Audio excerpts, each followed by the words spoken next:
யார் இந்த இயேசு? இயேசு யார் அப்படின்றத நாம் ஒவ்வொரு வாரமாக சிந்திச்சுக்கிட்டே வரோம். இந்த வாரம் நாம் பார்க்க போகிறது அவர் வாக்கு மாறாதவர், அதாவது சொன்ன வார்த்தையை நிறைவேற்றுபவர் அப்படின்னு அர்த்தம். இந்த பைபிளில் நம்ம ஆதி ஆகமத்திலேருந்து வெளிப்படுத்தின விசேஷம் வரையிலும் பார்த்தா ஏகப்பட்ட வார்த்தைகள் வாக்குத்தத்தங்களை ஆண்டவர் சொல்லியிருக்கிறார். சரி, நம்ம ஏன் எப்போவுமே பாசிட்டிவாகவே பார்க்கணும், கொஞ்சம் நெகட்டிவாக யோசிச்சு பார்ப்போமே. அப்போது இந்த பைபிளில் சொல்லி நடக்காமல் இருக்கிற வார்த்தைங்க அப்படின்னு பார்த்தா எதுவுமே இல்லை.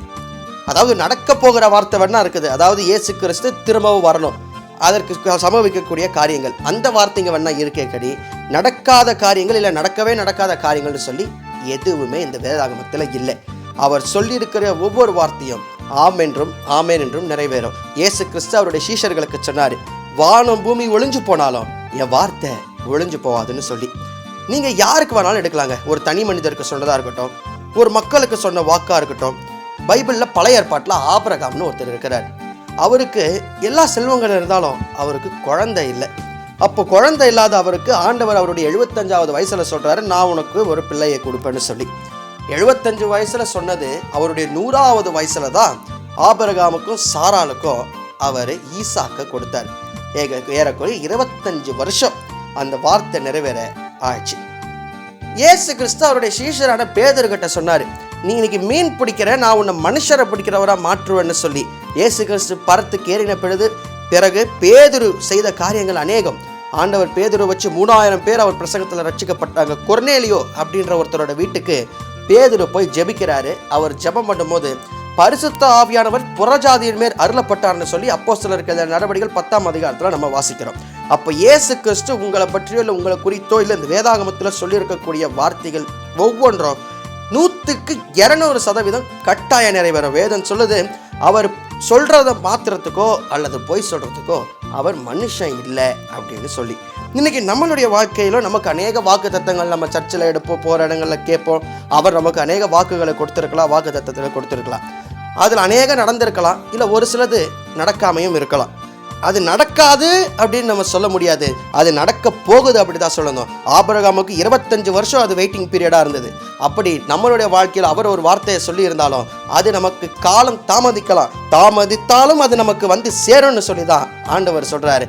அவர் சொன்ன வார்த்தையை உறுதியாக நிச்சயமாக செய்யக்கூடியவர், வாக்கு தத்தம் பண்ணுகிறவர், அவர் வாக்கு மாறாதவர். நம்முடைய வாழ்க்கையில் நடக்காத வார்த்தைகள் வாக்கு தத்தங்கள் இருந்தாலும் அது கட்டாயம் நடக்கும். நாம் அதுக்காக காத்திருக்கணுன்றது தான் ஆண்டவர் நம்ம கிட்ட விரும்புகிறாரு.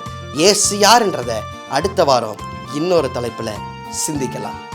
எபினேசரே எபினேசரே இதுவரையில் உதவி நீரே. எபினேசரே எபினேசரே இதுவரையில் உதவி நீரே.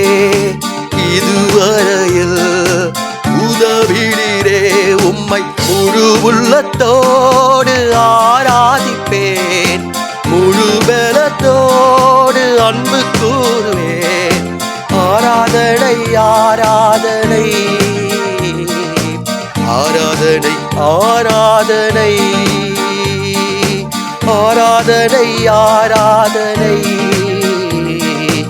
ஆராதனை ஆராதனை.